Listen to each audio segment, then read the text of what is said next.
It is 3 in the afternoon and you are staring at your screen, and a very quiet thought is trying to surface. One you have spent years learning to push back down. You have been busy all day. Your calendar was full. You answered the emails, you sat in the meeting, you updated the document, you attended the call about scheduling the next call. By every visible measure, you worked.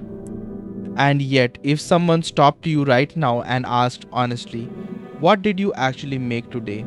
What in the world is different? Because you were at that desk for 8 hours, you are not sure you could give them a real answer. And underneath that, a darker thought, the one you really pushed down. If your job simply vanished tomorrow, if the whole role just disappeared, you suspect that almost nothing in the world would actually change. And here is the part that makes it hurt. You are not lazy. That is the cruel thing. You would love to be useful. You have a deep human hunger to do something that matters, to point at something and say, I made that, it is real, it is better because of me. The misery is not that you don't want to work. The misery is that you are working constantly and you cannot shake the feeling that most of it is theater. If any of that lands, you are not broken and you are not alone and you are not imagining it. An anthropologist spent years proving that this feeling is one of the defining and least discussed wounds of modern life. So let's stop pushing the thought down. Let's look straight at it. In 2013, an anthropologist named David Graeber wrote a short essay for a small radical magazine, and he gave the feeling a name so blunt it was almost rude. He called it the bullshit job. And the essay did something essays almost never do. It detonated. Within 2 weeks, it had been read more than 1,000,000 times and translated into a dozen languages, and the magazine's website kept crashing under the traffic. Graeber was buried under messages from people around the world, all saying, in effect, thank you, I thought it was just me. He later gathered hundreds of those testimonies into a book. And his definition is precise, and it is the key to the whole thing. A bullshit job, Graeber said, is not just a hard job, or a boring job, or a badly paid one. It is a job so completely pointless that even the person doing it secretly believes it should not exist. That is the crucial part. This is not an outside observer sneering at someone else's work. This is the private verdict of the worker themselves. The quiet knowledge, carried in secret, that the role is a sham, combined with the strange obligation to pretend all day, every day, that it is not. And the testimonies he collected were haunting. People paid handsomely to do, essentially, nothing. One man described being hired to guard a room that was completely empty, day after day, for no reason anyone could explain. People whose entire job was to forward emails from one person who wouldn't read them to another person who wouldn't read them either. Highly educated adults spending their one finite life performing an elaborate, well-compensated pantomime of productivity and slowly being hollowed out by it. Now, you might think this is just a handful of unlucky people with strange jobs. It is not, and this is where it stops being anecdote and starts being a crisis. Because when the polling company YouGov took Graeber's idea and actually asked people, the results were staggering. In the United Kingdom, 37% of workers said flatly that their job made no meaningful contribution to the world. More than a third.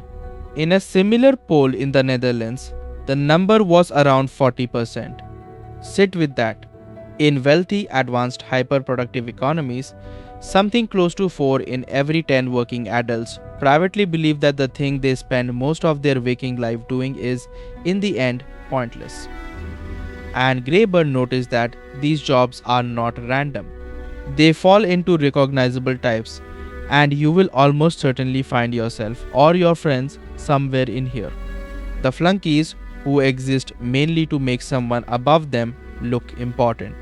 The goons, whose work exists only because rival companies employ them too. The armies of telemarketers and aggressive lawyers who cancel each other out. The duct-tapers who spend their days patching a problem that should just be fixed properly, endlessly bailing out a boat instead of plugging the hole. The box tickers who produce the appearance that something is being done, the reports no one reads, the committees that meet to prove the organization cares, and the taskmasters who generate unnecessary work for other people, layers of management supervising work that would happen perfectly well without. 5 ways to spend a career being paid for motion instead of effect. But here is the question that makes the whole thing genuinely strange, the puzzle at the center of it. This was not supposed to happen. In fact, the smartest people of the last century predicted the exact opposite. In 1930, right at the start of the Great Depression, the economist John Maynard Keynes wrote a famous little essay looking 100 years into the future. And he made a confident prediction. He said that technology and rising productivity were advancing so fast that by the time his grandchildren were grown, the great economic problem would essentially be solved. Machines would do so much of the work that human beings would face a strange new challenge. The challenge of leisure. He predicted we would be working around 15 hours a week. 15. The rest of our time freed. The hard part, he thought, would be figuring out what to do with all our liberty. Now, here is the thing. On the numbers, Keynes was basically right. Productivity did soar. We became many times richer and more efficient than the world he was writing in. The machines arrived exactly as promised. So, where is your 15-hour week? Where did all that liberated time actually go? This is Graeber's central unsettling observation. The gains were real, but they were not turned into freedom. Instead, we did something almost perverse. We invented whole new oceans of pointless work to soak the time back up. We automated away the genuinely useful jobs, the making of things, and in their place, we grew a vast apparatus of administration, compliance, middle management, and box ticking. The efficiency was real. It just got poured not into human liberation but into busy work. So why? Why would a system supposedly obsessed with efficiency manufacture so much waste? Here, Graeber becomes controversial, and I want to be clear that this next part is his argument, his interpretation, not settled fact. Because a purely rational profit-hungry company should hate paying people to do nothing, and yet it happens at enormous scale, especially in the private sector, his critics assumed would never allow it. His answer is not economic, it is moral and political. He argued that a population kept busy, tired, and defined by their jobs is a remarkably manageable population. People working long hours at meaningless tasks have little energy left to question anything. And beneath that sits a very old and very deep belief, one most of us absorbed without ever examining it. The belief that work is virtuous in and of itself. That a person who is not toiling, not suffering, not visibly earning their keep is somehow morally suspect and does not really deserve to eat. We have quietly fused human worth with paid labor. So completely that the idea of simply giving people their freed up time, of letting them work 15 hours and live the rest, feels not like a dream but like a kind of cheating. And that fusion has a history. It did not fall from the sky. Over a century ago, the sociologist Max Weber traced where our peculiar reference for work came from, and his answer was religion. He argued that the modern work ethic grew out of a strand of Protestant Christianity, especially Calvinism, with its haunting doctrine of predestination. If God had already decided, before you were born, who was saved and who was damned, and you had no way of knowing which you were, then you searched desperately for a sign that you were among the chosen. And the sign people settled on was worldly success through relentless, disciplined labor. Hard work became a way to prove your very soul was saved. Idleness became sinful, a mark of the damned. Weber's point was that the religion largely faded, but the ethic it created did not. It became the water we all swim in. The unexamined conviction that a person's diligence at their job is a measure of their moral worth. We are still, in a sense, performing our salvation at our desks. Long after most of us stopped believing there was anyone left to watch. And so we would apparently rather invent millions of hollow jobs than confront the possibility that a good, worthy human life might not need to be filled end to end with work. And this is where a much older thinker arrives, because Graeber was really rediscovering something Karl Marx had described in painful detail almost 2 centuries before. In 1844, as a young man, Marx wrote about what he called alienation, and it is worth understanding precisely because it names the exact texture of that 3 in the afternoon deadness. Marx said that work, real work, was supposed to be the primary way a human being expresses their nature. We are the creatures who transform the world, who make things, who look at what our hands and minds have produced and see ourselves reflected back. That is close to the core of what we are. And he argued that the modern organization of labor severs us from that in 4 specific ways. We are alienated from the product because we never make a whole thing or own it, only a fragment that belongs to someone else. We are alienated from the act of working itself, which becomes something coerced and mechanical, done only to survive. We are alienated from what he called our species being our essential creative nature, so that the very activity that should make us most human instead makes us feel least human. And finally, we are alienated from each other, turned into competitors and instruments.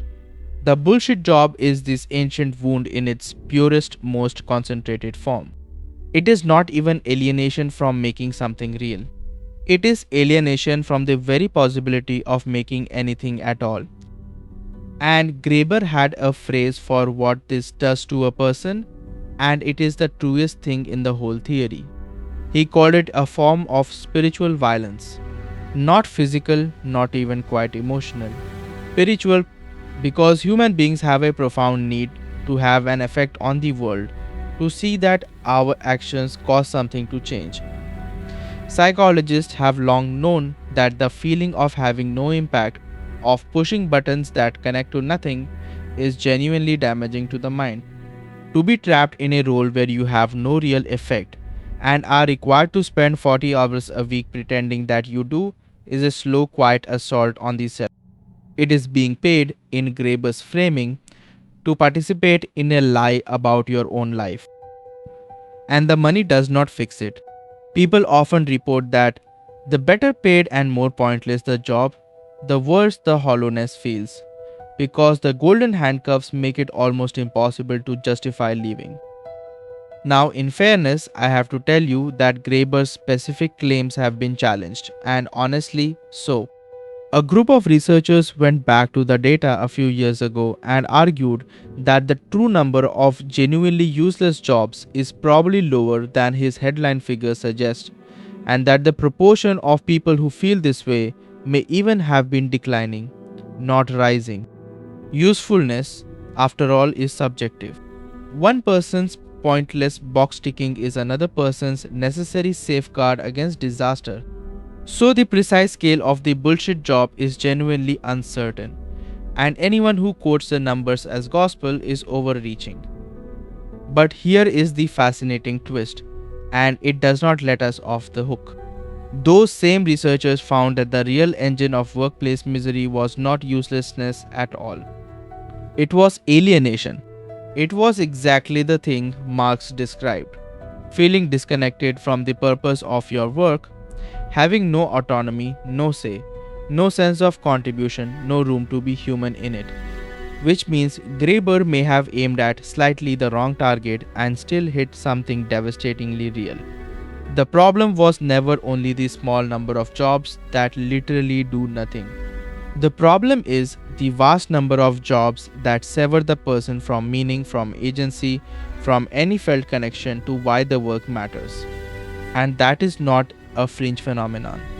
That is the daily experience of an enormous share of the modern workforce. The bullshit job was just the most absurd, undeniable tip of a very large iceberg. So, what do you actually do with all of this? Sitting at your desk at 3 in the afternoon, unable to simply walk out because the rent is real and the job is what pays it. I want to give you something more honest than quit and follow your passion. Because for most people, that is not an available move. The first thing is simply to see it clearly and to let that lift the private shame. The deadness you feel is not a personal defect.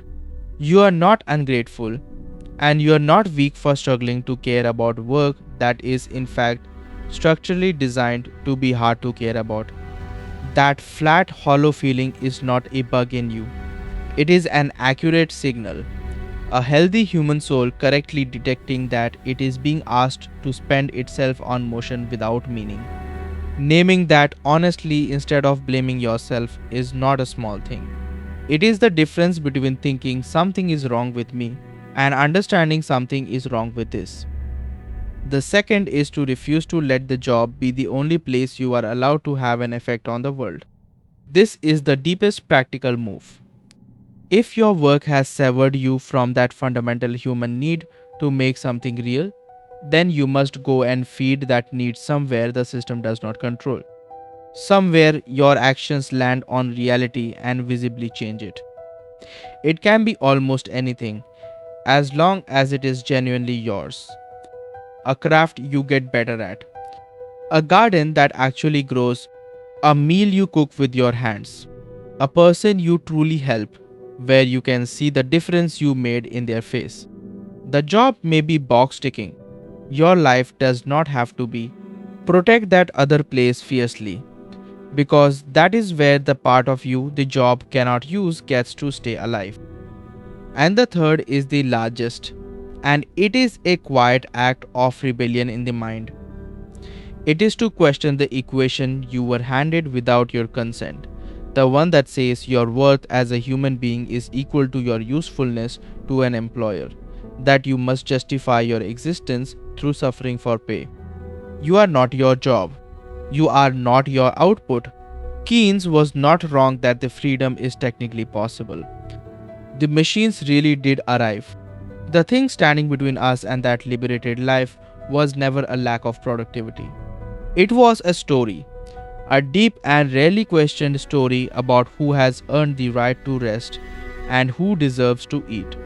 You do not have to swallow that story whole just because everyone around you has, even beginning to see it, to hold it at arm's length and ask whether it is actually true.